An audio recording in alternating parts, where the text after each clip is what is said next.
Marco parle avec enthousiasme d'un possible successeur de Verstappen chez Red Bull. Alors, est-ce qu'il prépare le terrain?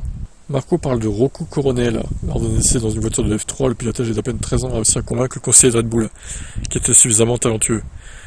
C'est le fils du pilote néerlandais Tom Coronel. Il veut atteindre la F1. Nous avons été très surpris par Rocco, il a 13 ans. Il était donc plus jeune que Max quand nous avons commencé avec lui. Il y avait plusieurs bons pilotes, mais pour son âge, Rocco Coronel était vraiment exceptionnel. Même sans les chronos, Marco s'est rendu compte que Coronel était immédiatement rapide. Je passe d'un virage à l'autre en scooter comme toujours, j'ai pas besoin de chronomètre. Ils m'ont dit que Coronel est le plus rapide, j'ai répondu, je sais, j'ai pas besoin de chronomètre pour le voir. Oh là là, il arrive à déterminer qui est plus rapide à l'œil, avec son seul œil en plus. Il est vraiment trop fort Marco. Il est assez mature, il a confiance en lui, il a aussi un père assez dominateur, semble-t-il. Mais son père s'est arrêté de parler et Rocco en a dit plus sur lui-même. Je suis impressionné par la façon dont il maintient l'équilibre entre la course et l'école.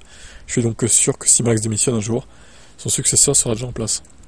Ouais, enfin, calme-toi, il a quand même que 13 ans, le gamin. Hein. Et Max, je pense que Max, il va démissionner avant que Rocco arrive en F1. Hein.